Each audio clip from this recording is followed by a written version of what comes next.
Hello everyone. Imagine you are managing a public health program. You want to know whether activities are being carried out as planned and whether diseases are increasing before they become major outbreaks. These two important functions are known as monitoring and surveillance. Although they are closely related, they are not the same. Understanding the difference is essential for every medical student, nursing student, and public health professional. Let us begin with monitoring. Monitoring is the continuous or periodic collection of information to ensure that a health program is functioning according to plan. It focuses on implementation rather than disease occurrence. It is a performance and analysis of routine measurements aimed at detecting changes in the environment or health status of population. Monitoring mainly answers the question, are we doing things correctly? It relies on routine data collection, periodic review, and comparison with predetermined standards. Whenever deviations are identified, corrective actions can be taken immediately. In simple words, monitoring helps ensure that health programs remain on track and achieve their intended objectives. Monitoring has several practical applications in public health. It monitors environmental factors such as air quality, water quality, and sanitation. It tracks program progress to determine whether planned activities are completed on time. It evaluates resource utilization, including staff, equipment, medicines, and finances. It also monitors clinical compliance by ensuring that healthcare workers follow standard treatment guidelines, protocols, and quality standards. Now let us move to surveillance. Surveillance is the continuous systematic collection, analysis, interpretation, and dissemination of health-related data for timely public health action. It is the systematic and continuous collection, analysis, and interpretation of data closely integrated with the timely and coherent dissemination of the results and assessment to those who have the right to know so that action can be taken.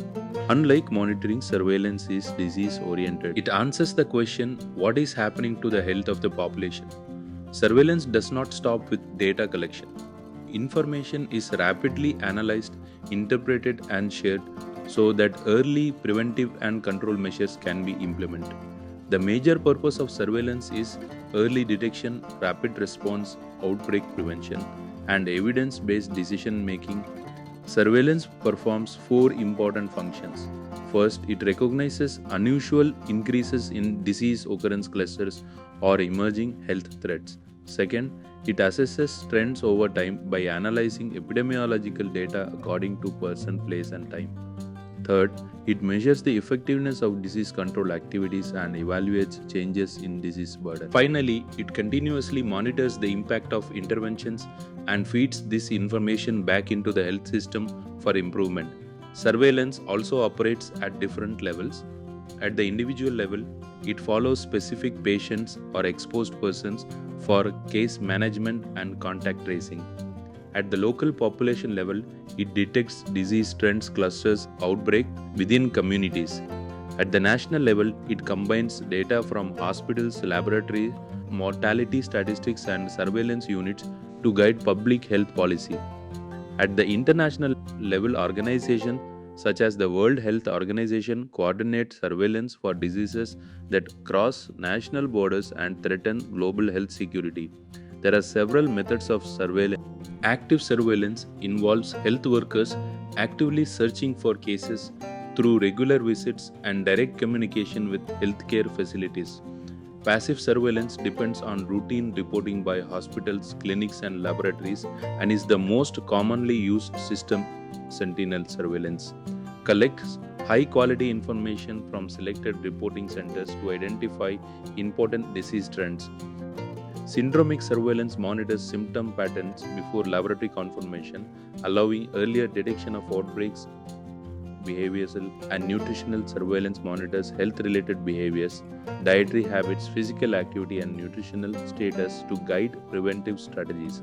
Finally, let us clearly understand the difference between monitoring and surveillance. Monitoring is like a lens that focuses on whether programs are functioning properly.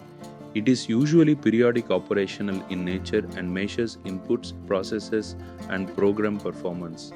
Its main objective is quality assurance and timely correction of implementation problems. Surveillance is like a radar that continuously scans the population for diseases and health events. It involves ongoing data collection, analysis, interpretation, and dissemination. Its primary objective is early detection of disease outbreaks, rapid public health action, and informed policy making. In simple terms, monitoring asks, are we doing things right? Whereas surveillance asks, what health problems are occurring and what action should we take? To summarize, monitoring ensures that health programs operate efficiently while surveillance protects populations by detecting diseases early and guiding timely interventions. Both are essential pillars of public health. Monitoring improves program performance, whereas surveillance safeguards community health through continuous vigilance. Together, they help healthcare system prevent disease, improve quality of care, and make evidence-based decisions. If this helped you understand monitoring and surveillance more clearly, hit like, subscribe for more easy to understand public health and epidemiology videos. Thanks for watching.